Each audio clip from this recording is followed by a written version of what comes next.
हिंदी में संक्षिप्त पुस्तिका रघुकुल गाथा, लेखक विद्वत्वर प्रोफेसर के सुब्रमण्य अय्यर, अध्यक्ष संस्कृत विभाग लखनऊ विश्वविद्यालय के शिष्य गोपाल कृष्ण शुक्ल IAS से एक अंश के 5 मिनट का नरेशन वीडियो बनाया गया है, जिसमें कालिदास के अनुसार महाराज रघु के जीवन, शासन शैली और समाधि का संक्षिप्त वर्णन है। अथ महाराज रघु के जीवन, शासन शैली और समाधि का संक्षिप्त वर्णन। लेखक गोपाल कृष्ण शुक्ल।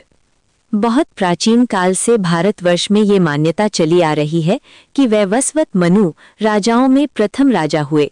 इन्हीं वैवस्वत मनु के वंश में आगे चलकर परम चरित्र वाले परम प्रतापी राजा दिलीप हुए। इनके राज्य का नाम कौशल था, जिसकी राजधानी अयोध्या थी।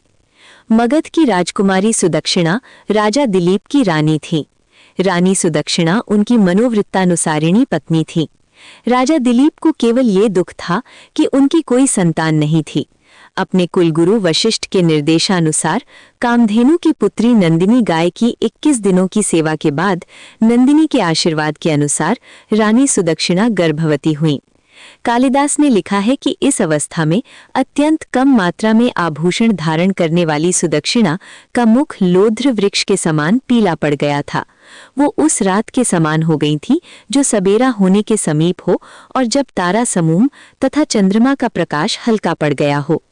यथा समय रानी सुदक्षिणा ने एक पुत्र को जन्म दिया। राजा दिलीप के हर्ष की सीमा न रही। सारा राजमहल और अयोध्या नगर खुशी से झूम उठा। राजा दिलीप ने अपने पुत्र का नाम रघु रखा। थोड़े दिनों में युवावस्था को प्राप्त रघु अपने पिता दिलीप से भी अधिक लंबे और विशाल शरीर वाले हो गए। राजा दिलीप ने देखा कि रघु के सारे संस्कार पूरे हो गए हैं तथा शिक्षा प्राप्त कर चुके हैं, तो उन्होंने रघु को कौशल देश का युवराज घोषित कर दिया।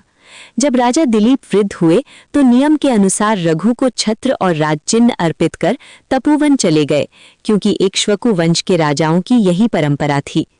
महाराज रघु ने एक अच्छा शासक होने की प्रतिष्ठा पाई। प्रजाओं की प्रसन्नता को मापदंड बनाकर उन्होंने राज्य किया।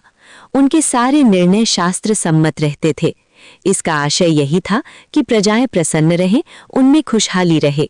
ये सुनिश्चित करते हुए अपने निर्णय लेते समय राजा रघु ये भी सुनिश्चित करते थे कि उनके निर्णयों से शास्त्रों के प्राविधानों का उल्लंघन न हो। जैसे आज की व्यवस्था में शासन के सारे निर्णय भारत के संविधान के उल्लंघन करके नहीं होने चाहिए, उसी प्रकार उस समय शास्त्रों ने जो मर्यादाएं बना रखी थी, राजा रघु उन्हीं के भीतर रहकर अपने निर्णय करते थे। राजा रघु का प्रताप चारों दिशाओं में फैल गया। गांव-गांव में स्त्रियां फसलों की रक्षा तथा अन्य कार्य करते समय राजा रघु के यश गीत गाती थीं। केरल से लेकर अफगानिस्तान तक, कश्मीर से आसाम तक सारा भूखंड राजा रघु के राज्य में हो गया। इस प्रकार कौशल राज्य की सीमा में पूरा भारतवर्ष आ गया। एक बात और वो ये कि कालिदास ने अपने कई ग्रंथों में भारत के भूगोल का वर्णन अवश्य किया है। महाराज रघु ने बड़ी कुशलता पूर्वक राज्य का संचालन किया। राजधर्म के निर्वाह के लिए शास्त्रों में दिए गए कर्तव्यों के पालन से वो विचलित नहीं होते थे। अपराध के अनुसार दंड देने में अपने विवेक तथा भले लोगों को यथोचित राज सम्मान दिए जाने के अपने कार्यों से उन्होंने प्रजाओं का मन मोह लिया। रघु के इन्हीं गुणों के कारण ये वंश रघुवंश कहा जाकर उनसे ही चला माने जाने लगा। प्रभु श्री राम भी रघुकुल नाथ अर्थात रघु के वंश के नाथ राजा कहलाए। यथा समय महाराज रघु की रानी के पुत्र उत्पन्न हुआ। उसका नाम अज रखा गया। युवराज अज अपने पिता रघु की भांति लंबे, बड़ी आंखों वाले तथा तेजस्वी थे। थोड़े दिनों बाद जब पिता पुत्र एक साथ होते तो बिल्कुल एक जैसे लगते थे। पिता और पुत्र के एक जैसे स्वरूप का वर्णन कालिदास ने बहुत अच्छी उपमा देकर किया है।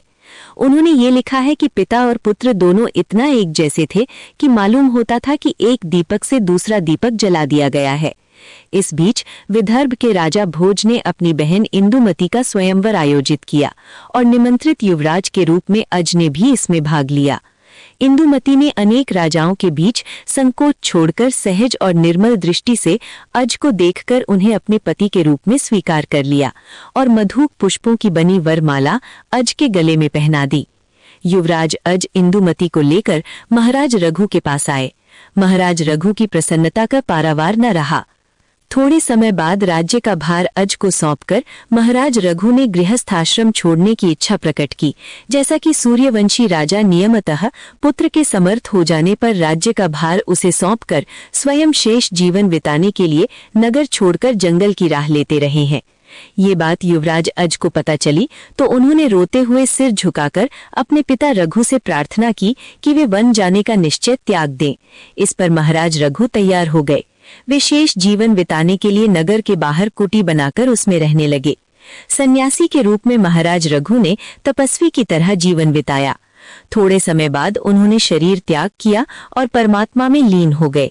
महाराज अज ने अपने पिता रघु का दाह संस्कार न करके सन्यासियों की भांति उनके शरीर को पृथ्वी में समाधि दे दी, क्योंकि सन्यासी और ध्यान योगी के मृत शरीर की दाह क्रिया करने का विधान नहीं है।